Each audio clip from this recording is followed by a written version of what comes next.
know the financial debt I have right now. Oh, you don't know what's happening. The bills keep piling up. Oh, I've got this mountain of debt. I just don't know what I'm going to do. I don't know what. Oh, Al, you wouldn't believe that. And we start talking about our mountain to anybody that will listen. And what God says is you speak to it.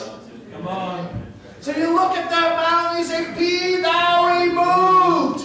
Be thou cast into the sea. You're not ruling my life. Now there is a few things you may have to do. You may have to quit spending.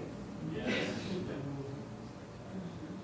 Start tithing. Who knows what all else. But one of the first things you're going to have to learn to do is to start speaking to your mountain and telling your mountain to get lost. Come on. Now, I don't know what your mountain is this morning. You know what your mountain is.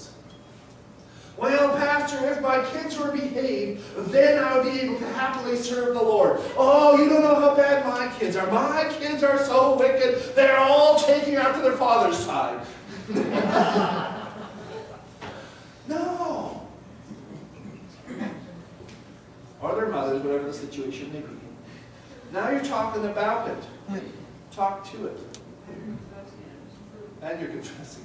See, once you start talking to it and tell it to be removed, to be cast into the sea, then it says, and shall not doubt in his heart, but shall believe that those things which he saith shall come to pass. He shall have whatsoever he saith. Now, I'm going to tell you something. Do you know the Word of God is quick and powerful, sharper than a two-edged sword, according to Hebrews 12? Yes. Do you know that? Yes. Do you know what a two-edged sword means? It's got a cutting edge on both sides. Yes. That means there's a positive and a negative to it. Yes. Come on. That's true. It's true. Now, if there's a positive and a negative to it, now let's read that in the negative. And shall not doubt in his heart, but shall believe that those things which he saith shall come to pass. He shall have whatsoever he saith. Do you want what you've been saying? Not if it's negative. Oh, we work and work and work, and we just can't get away. Can't get ahead. You want it? No. Is that what you want?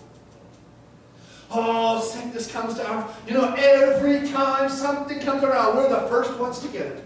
Is that what you want? No. Doesn't matter what we do. We buy new cars and they just fall apart. Is that what you want? No. I planted a whole bag of potatoes because Pastor said I had to. And I got nothing but weeds. Is that what you want? It's the negative too. It's a two-edged sword. So whatever you believe in your heart, speak with your mouth, is what you're going to get. I just have no energy. There's a period of my life where I started confessing that for myself every morning. Oh, I just didn't sleep well in class. I'm so tired. Well, true. And I couldn't understand why this wasn't changing. I was already agreeing with it. Uh-huh. It's true. Then I changed it. Well, once I have my coffee, I'll wake up. I don't need coffee to wake up. The eyes have to be open.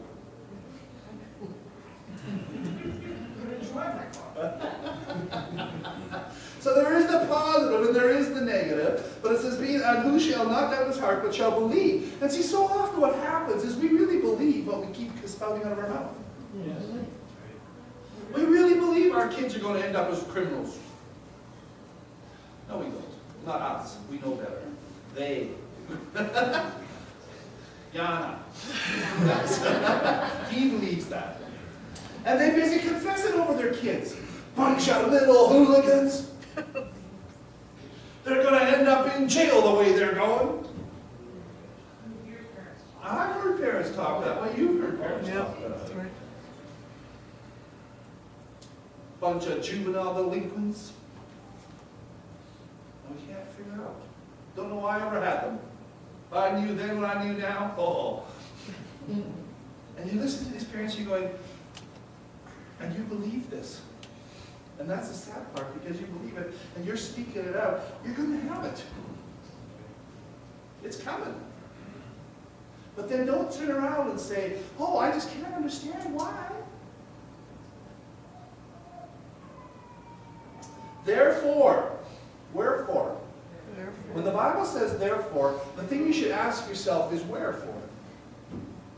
They go hand in hand. So if the Bible says therefore, it means because of something.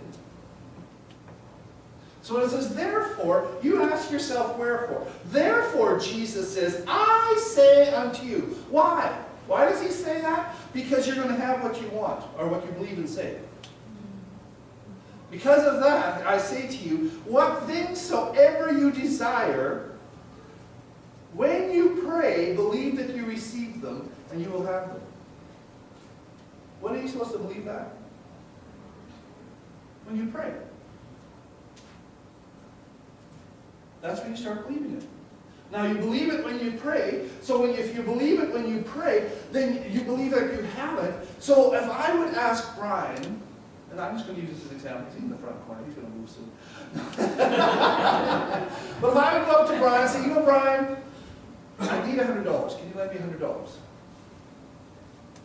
And Brian says, when do you need it by? I need it by Friday. Got to have it Friday. And Brian looks at me and says, yeah, okay, Bash, I'll lend you $100 on Friday. Then I would go up to Pete and say, oh, Pete, you know, I'm really in a bit of a problem here. I need $100 by Friday. Can you lend me $100? And Pete would say, yeah, I can lend you $100 by Friday. Then I'd go to Al and say, Al, you know, and they're all saying, no, $100. Why would I keep asking? Because I didn't believe Brian. That's the only thing that makes you run to the next place and ask. So I don't believe Brian's a man of his word. Or Pete, or Al, or whoever else I go to. They all said they're going to give it to me. They all said they're going to lend it to me, but I don't believe them. So because I don't believe them, I've been running around. Now if I believe them, then I phone up the guy I owe the $100 to, and I say, yeah, you'll have it by Friday, don't worry. Amen? Then I can phone him up and say, Friday, it's coming, it's nailed, we got her. And it's a done deal. So this is what he says here. He says, therefore, when you pray, believe that you receive them, and you'll have them. So when you pray, believe that God answers, and refuse to speak words that are contrary to what you believe you have received. Don't then turn around and say, oh, well, I know Brian said he'd give it to me, and I just don't think I'm going to get it. I just don't think we're going to run short. We're just not going to, oh, yeah, I know, I prayed about it. I know, I believe God said, but I just don't think it's going to happen. It's not going to work. I can't see how it's going to work. I've thought, and it's just not going to work, so I'm just going to. What are you doing? You're just nullifying everything you prayed about. You just stopped right there everything you prayed about. Don't allow yourself to start speaking the doubt and the unbelief. In fact, every time the doubt wants to enter your mind, immediately answer that doubt with the Word of God. How do you do that? You answer every symptom of sickness with the Word of God. So now you come that morning, you wake up, and your throat is a little dry, a little scratchy. But you already asked God for healing. Then don't start saying, oh, I guess it just didn't. Maybe I should phone it sick. No. Take the Word of God. The Word of God says, by the stripes of Jesus, I have been healed. So I am healed. This little symptom is going to have to disappear because I am healed. Yes. You know, when I started fighting through the fight of faith on energy, I worked downtown. I worked about a block and a half, 2 blocks away from where I lived at that time. And there was times I would be walking out the door down the street, and I wasn't too sure whether I was even awake yet. And I would confess, the Spirit that raised Christ from the dead dwells in me. He will quicken my mortal body. And I confess that. You know, the time I got to work, I was wide awake. The time I got to work, the other staff would be sitting there saying, how do you do this? fight the fight of faith. Well, how long do you have to fight until you win?